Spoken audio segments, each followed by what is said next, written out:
Boa noite a todos.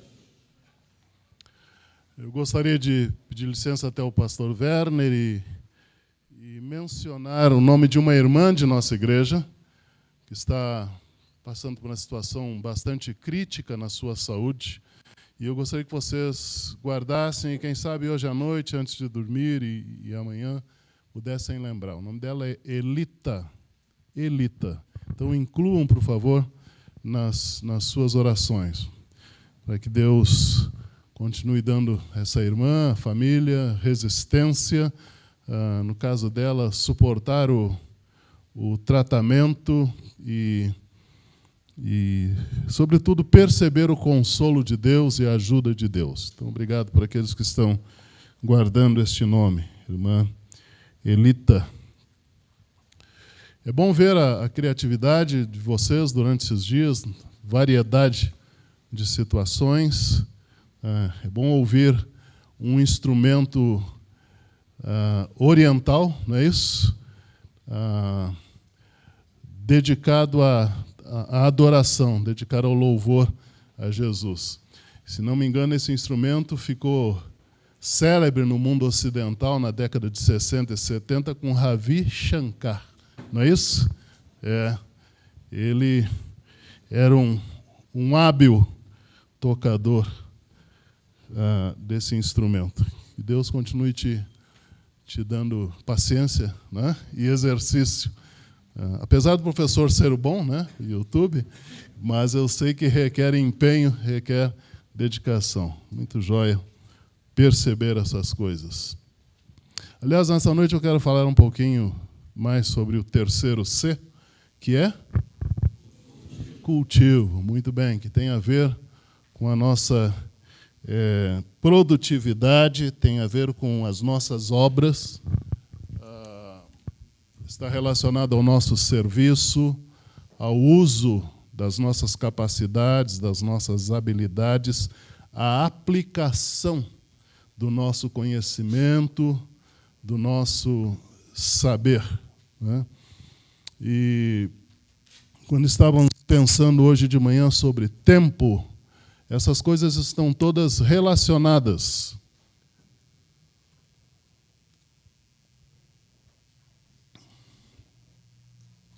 Existe um filósofo contemporâneo chamado Domenico de Masi, é um italiano.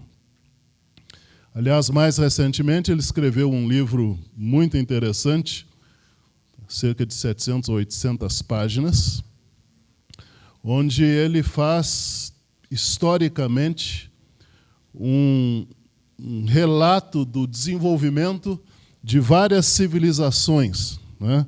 O livro, em português, está chamado de O Futuro Chegou, Domenico de Masi. Então, ele separa em capítulos, em 15 capítulos, ele separa menções sobre vários momentos nas civilizações da humanidade. Ele vai falar sobre a herança chinesa, a herança hindu, ele vai trabalhar com a Idade Média, ele vai falar sobre os romanos, ele vai falar sobre o movimento católico romano, ele vai falar sobre o protestantismo, não é? E o último capítulo ele dedicou para falar sobre o Brasil. Um italiano, um filósofo, e a convicção do Domenico de Masi, né, depois de tantas pesquisas, é que nós somos uma nação com potencial para fazer uma revolução no século XXI. Pasmem.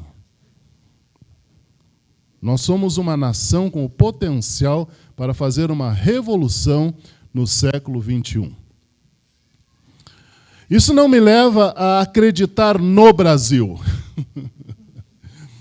Isso me leva a acreditar cada vez mais em Deus e me leva a pensar sobre a nossa responsabilidade como crentes, como cristãos brasileiros. E nos leva a pensarmos sobre qual é a nossa parte nisso. E Domênico de Masi tenta explicar um pouco por que ele crê que nós somos uma nação e um povo com um grande potencial para dar algumas viradas nesse século XXI, ou seja, algumas viradas que ele acredita a humanidade está precisando. Ele diz, quando muitas civilizações do passado precisaram de muitos séculos para criar principalmente miscigenações, misturas de maneiras de ver a vida, de habilidades para lidar com as situações, de criatividade. O povo brasileiro já naturalmente foi se constituindo e se desenvolvendo com essas misturas. Agora, repetindo aquilo que o pastor Werner tem nos lembrado, nós cremos na soberania de Deus. E achamos que esse tipo de construção social não é casual. É a mão de Deus na história. Então, repito, nós temos sobre os nossos ombros e temos nas nossas mãos uma grande responsabilidade e uma grande oportunidade para, com coragem e dependência de Deus, criarmos novos processos que podem se tornar processos que ensinem a humanidade. E a primeira coisa é fazer o serviço de casa, porque a nossa nação está precisando de arrumação. Amém? Mas isso não vem por meio de tantas outras ações ou iniciativas, senão através daquelas pessoas como nós, que Deus pode e quer usar nos meios onde nós estamos espalhados. Então, não estamos falando de fantasia, não estamos falando de utopia aqui. Nós estamos falando de realidade. E realidade que gente sem Cristo já está percebendo. Coisa que nós precisamos assumir. Vamos abraçar isso? Amém. Vamos abraçar isso. Vamos abraçar isso. Domênico de Masi diz, um dos grandes problemas contemporâneos é que o ser humano parou de ter tempo para pensar. Uma das teses dele é a tese do ócio criativo. Só que o ócio criativo acontece num ambiente não de preguiça, mas num ambiente onde você tem tempo para criar. Quantos inventos ao longo da história não aconteceram durante o expediente de trabalho? Não é isso? Não aconteceram durante a transpiração. Eles aconteceram nos momentos que o ser humano, em que se dava o direito de respirar, de parar, especialmente de contemplar a sua volta. E aí? Aquele estalo. Então, o que temos hoje? Infelizmente, de uma forma geral, muita atividade, né? Eventualmente muita produtividade, muita ação, pouca criatividade. Nós temos muita repetição. E aqui, de novo, muitos incrédulos já estão sacando a coisa antes dos cristãos sacarem. Né? Há muitas empresas, dependendo do ramo, muitas corporações, dependendo do ramo de atuação, eles estão descobrindo que se deixarem os seus cooperadores, os seus auxiliares, os seus empregados, né? As pessoas envolvidas nos processos de produto, se deixarem essas pessoas mais à vontade, não sem responsabilidade, mas mais tranquilas, elas estão mais à vontade para criar. Agora, às vezes me dói o coração que não são os cristãos que estão descobrindo esse tipo de coisa.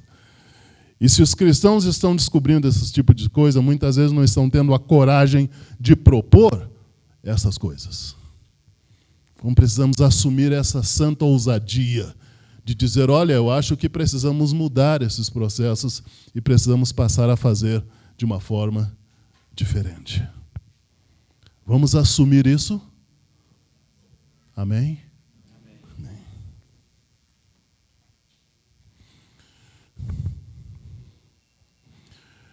Então plantou o Senhor Deus um jardim da banda do Oriente no Éden e pôs ali o homem que tinha formado. E o Senhor Deus fez brotar da terra toda a qualidade de árvores agradáveis à vista e boas para a comida, bem como a árvore da vida no meio do jardim e a árvore do conhecimento do bem e do mal. E saía um rio do Éden para regar o jardim. E dali se dividia e se tornava em 4 braços. O nome do primeiro é Pison. Este é o que rodeia toda a terra de Havilá, onde há ouro. E o ouro desta terra é bom. Ali há o bdélio, a pedra de berilo. O nome do segundo é Gion. Este é o que rodeia toda a terra de Cuxi. O nome do terceiro rio é Tigre. Este é o que corre pelo oriente da Assíria. E o 4º rio é o Eufrates. Tomou, pois, o Senhor Deus o homem e o pôs no jardim do Éden para o lavrar e guardar. Ordenou o Senhor Deus ao homem, dizendo, de toda a árvore comer livremente, mas da árvore do conhecimento do bem e do mal, dessa não comerás, porque no dia em que dela comeres, certamente morrerás. Capítulo 2, livro do Gênesis.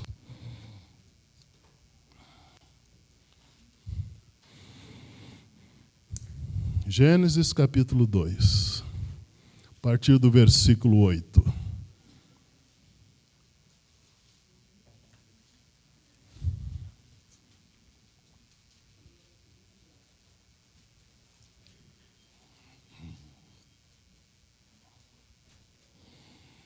O que você tem feito? Que obras? Com que tipo de atividade você está envolvido? De novo, que tipo de fazeres tem ocupado o seu tempo? O que você tem produzido?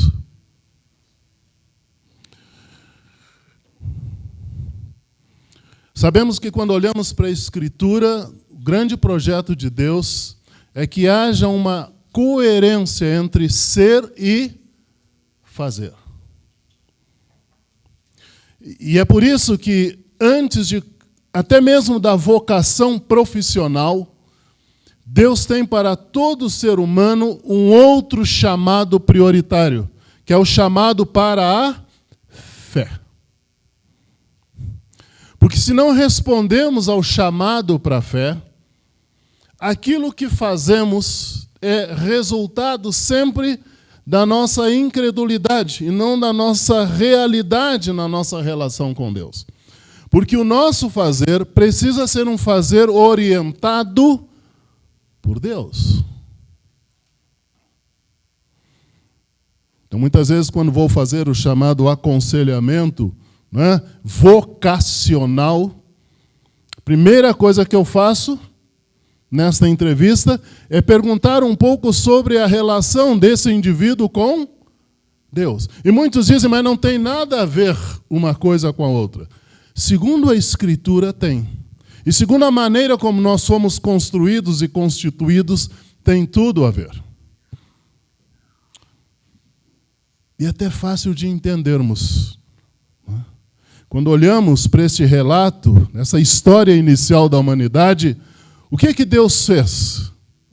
Deus nos fez e criou um ambiente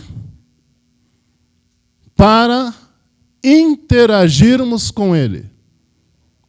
Bom, eu acho que todos nós concordamos que Deus, para cuidar da sua criação, imensa criação, não precisava da nossa ajuda. Fechamos com isso?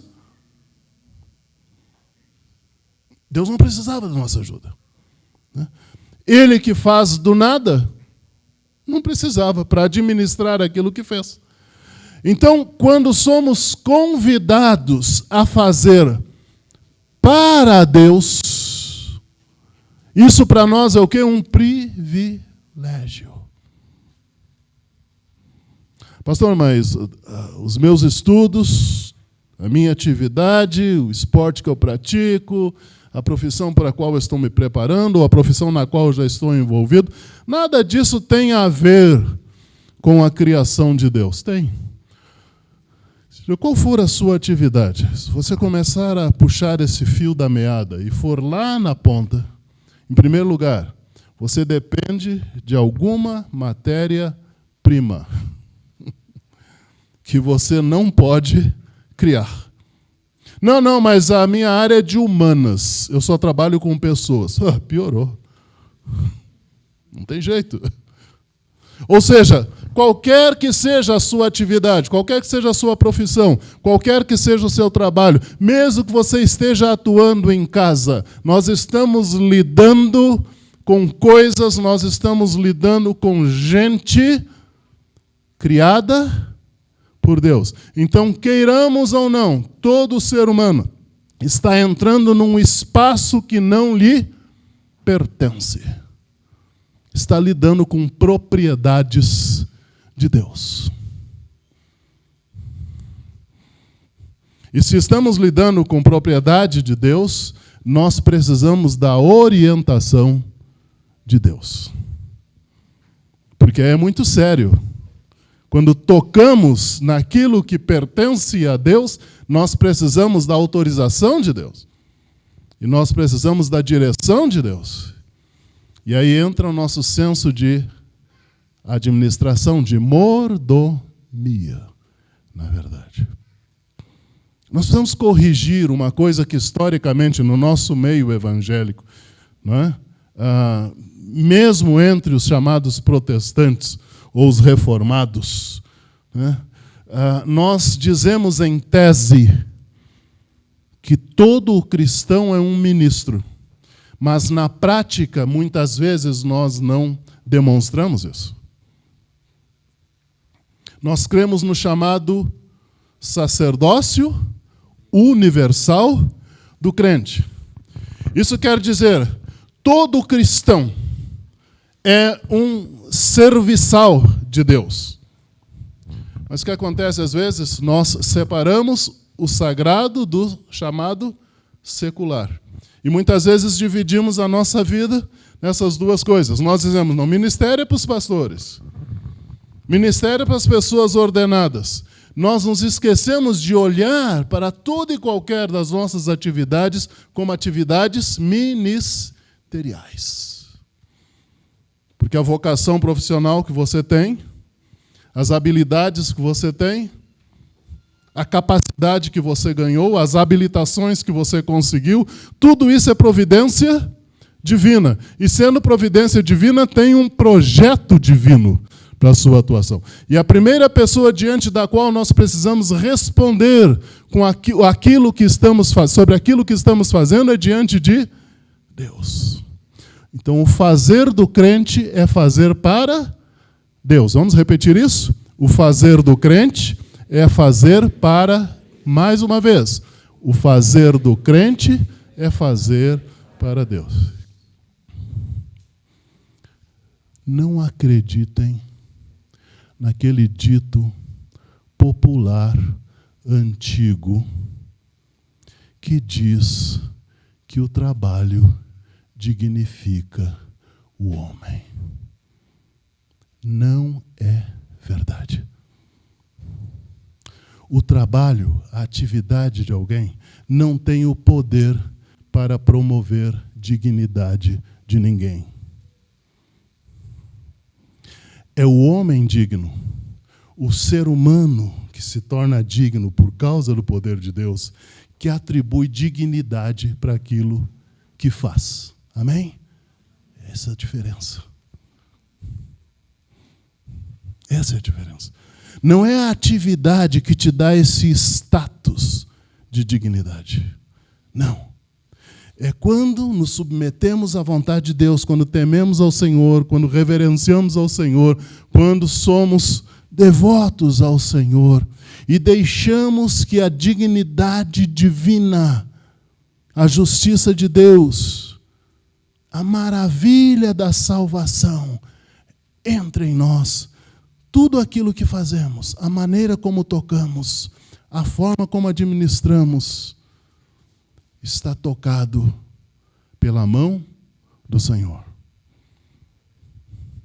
E aí eu posso tornar digno qualquer que seja a atividade não pecaminosa, porque eu posso santificar a minha atividade. Seja pegando uma vassoura, seja pegando uma caneta, seja digitando, seja costurando, seja desenhando, tudo isso se torna algo de valor.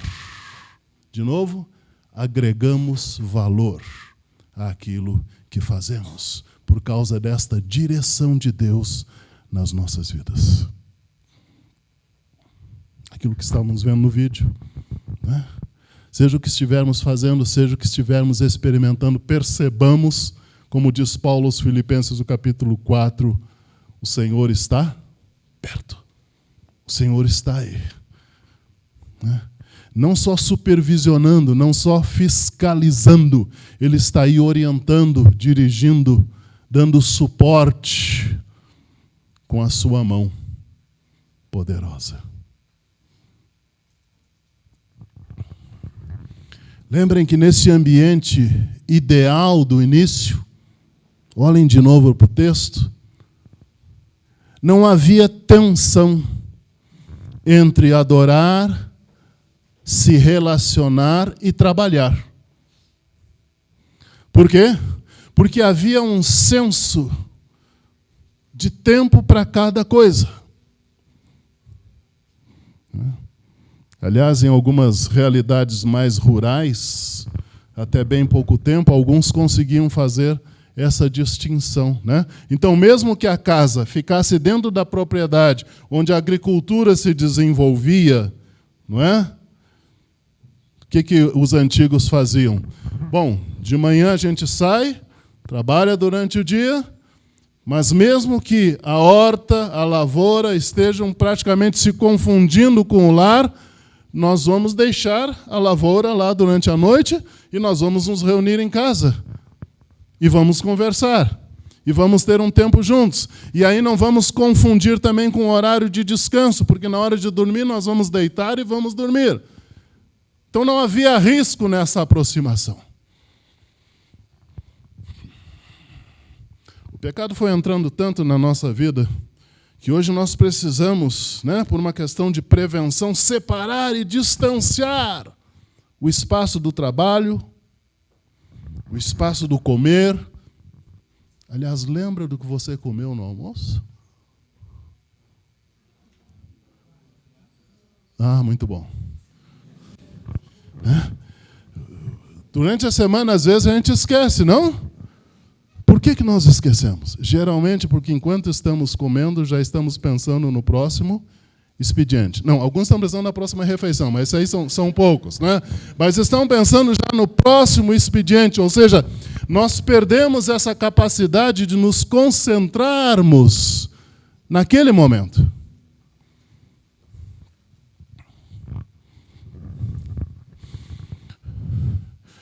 Gosto dessa expressão bíblica, né? Verso 8, Deus prepara, Deus planta, Deus arruma o ambiente. E o que Deus faz? Ele coloca, Ele põe ali o homem. Que joia isso. Pastor, mas é muita fantasia hoje em dia pensar que Deus ainda está preocupado em arrumar ambientes para a nossa atividade. Que Deus ainda está preocupado com tanta gente no mundo, Deus ainda está preocupado em arrumar espaços de trabalho.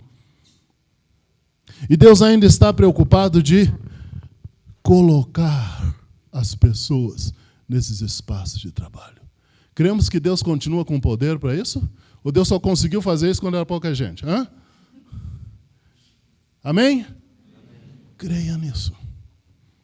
Quando pensar na nossa carreira, quando pensar na nossa profissão, quando pensar no nosso trabalho, questão de fé, creia que Deus continua com o poder para preparar espaços e para nos colocar.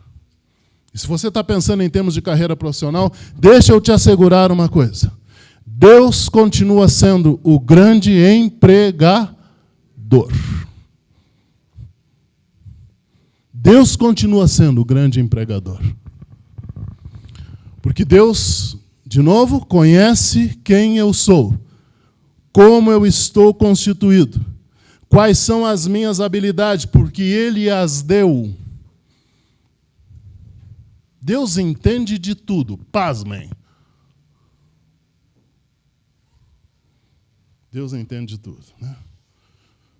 Alguns irmãos, às vezes, lá na igreja, que viajam, às vezes até viagens internacionais para negócios, né? Alguns, às vezes, antes da viagem, dizem, pastor, eu estou indo para uma reunião séria essa semana e tudo. Oremos por isso. Por quê?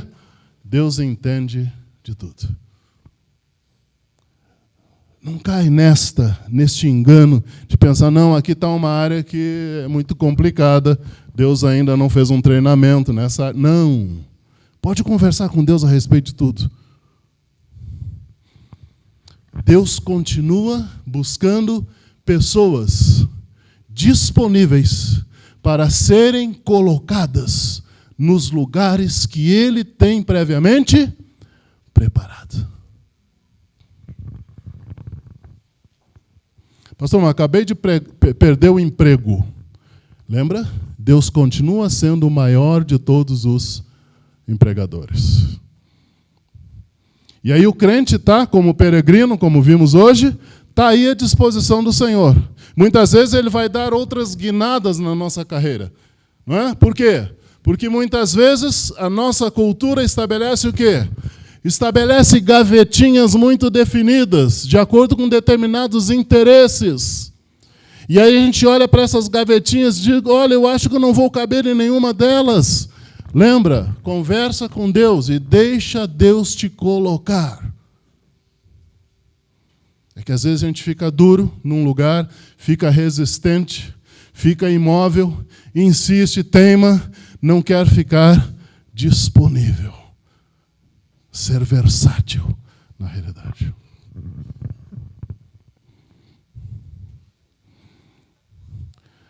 Há muitos anos atrás, quando eu fiz os meus primeiros vestibulares, comecei um curso de administração, depois comecei um curso de letras, e naquela época haviam 3 áreas definidas. Quais eram? Humanas, exatas e biológicas. E aí, até mesmo na igreja, você conversava com as pessoas e você dizia, olha, eu não sei, eu tenho dúvida entre esta e aquela. Não, mas como? Jovem inseguro.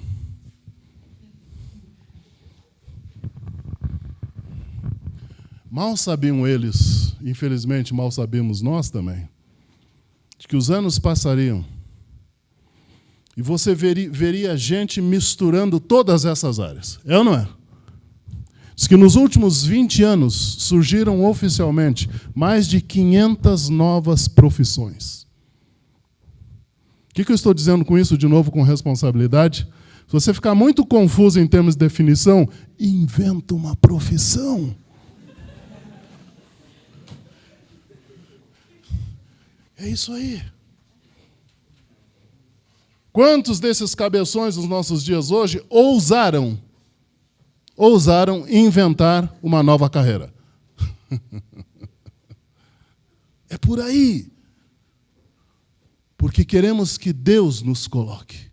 Não um sistema, simplesmente, mas Deus nos coloque. Nós queremos nos preparar com responsabilidade.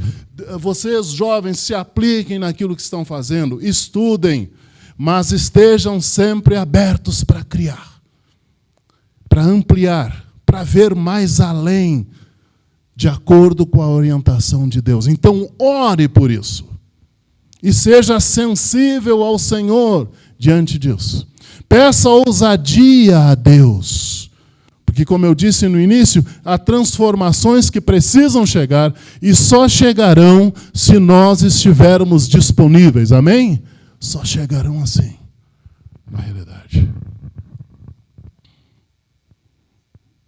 Veja as coisas de uma forma mais além. Veja com olhos espirituais. Estávamos cantando aqui de todas as tribos. Esse ano que passou, não. Mas os últimos 3 ou 4 anos, um pouquinho atrás, os brasileiros bateram recorde em termos de viagens internacionais. Quem diria? E aí, dentro dessas levas de tantos turistas andando pelo mundo, né, e na maioria dos lugares, o brasileiro, queira ou não, ele é bem quisto. Em tantas dessas levas, milhares de cristãos, milhares de crentes participaram disso. A questão básica e fundamental é: fizeram missões? Essa é a questão. Porque se você está com aquela mente de que missionário é só aquele que vai para o exterior depois de um culto de consagração, essa é uma visão pequena sobre missões.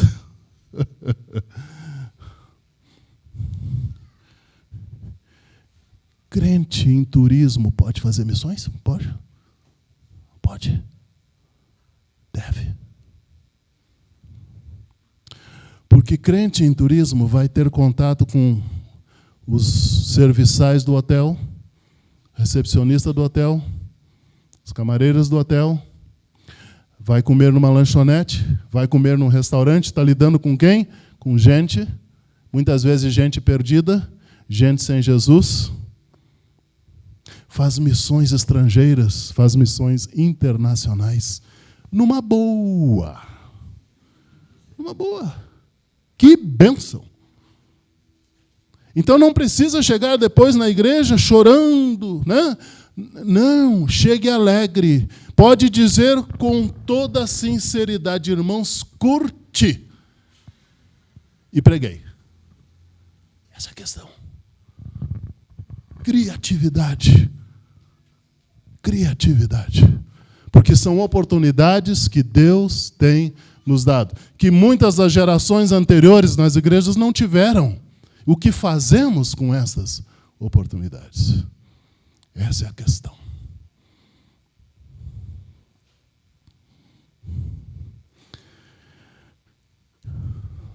O que você tem feito? Para quem tem feito? Como tem feito? Quando tem feito? Como vai o seu fazer? Como vão as boas obras? Como vai a sua produtividade? Então você pode ter prazer no que faz e ainda assim agradar ao Senhor. Usar o seu conhecimento, usar as suas capacidades e ainda assim agradar ao Senhor. O trabalho é bênção. Concordamos com isso? Então vamos dizer isso? O trabalho é bênção. Mais uma vez, o trabalho é bênção. Então não façamos dele uma maldição. Porque muita gente está fazendo do trabalho uma maldição. Convertendo aquilo que é bênção e é para ser bênção num problema para a sua vida. Colocando o trabalho num lugar onde ele não deve estar.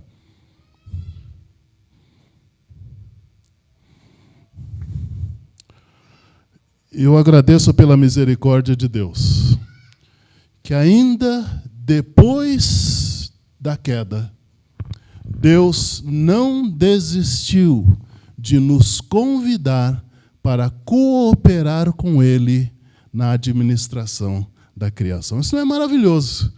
Isso é tremendo.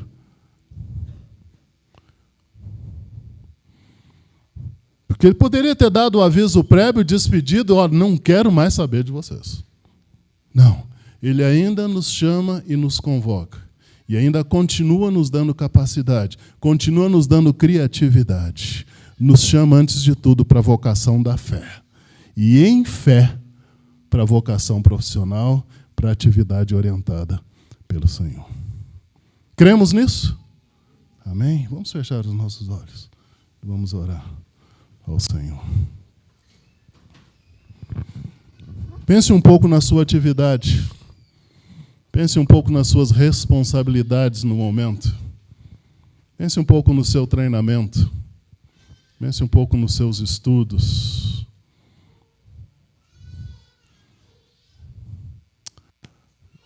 Qual é o seu fazer? E quem sabe alguns de vocês estejam ainda se preparando para ter nos próximos 30, 40 anos um fazer principal, uma atividade principal. Em primeiro lugar, agradeça a Deus pelas habilidades que você tem.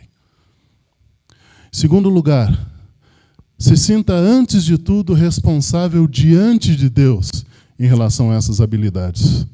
Porque, às vezes, nós nos sentimos responsáveis diante da cultura, diante dos costumes, diante das instituições, diante das pessoas. Todas essas coisas, todas essas pessoas são importantes, mas, antes de tudo, reconheça a responsabilidade diante de Deus. Porque foi Deus quem te fez assim.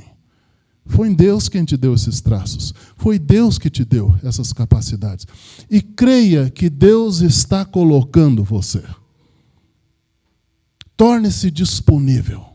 E diga de todo o coração: Senhor, eu quero fazer da minha existência uma oportunidade para tornar digno aquilo que eu faço. Eu quero agregar valor. Eu quero tornar nobre a minha atividade por causa do teu trabalho na minha vida. Quero fazer por aquilo que eu já sou em Cristo. E se às vezes você tem preocupações em relação à provisão divina nesse sentido, clame ao Senhor. Deus entende de tudo. E entende profundamente, e entende plenamente. Mas nós precisamos crer que Ele é de fato esse Deus da providência. Agradeça a Deus porque você pode cooperar com Ele na administração de tudo o que Ele criou. E clame ao Senhor para ser de fato um instrumento, porque aí sim é realização, aí sim é plenitude, aí sim a gente vibra com o suor, porque é suor derramado para a glória dEle, pelo esforço que Ele nos concede. Diga mais diante do Senhor: Senhor, eu quero pensar no trabalho, na produtividade, no fazer, na profissão, na minha atividade, como ministério, como serviço para o Senhor. E mesmo que eu esteja servindo pessoas, que eu sirva as pessoas com a consciência de que, antes de tudo, eu sirvo a Ti. Se considere um ministro, se considere um diácono, se considere um serviçal do Senhor, e que essa atividade seja a forma de cultuarmos ao nosso Deus. Que Deus nos abençoe. Amém.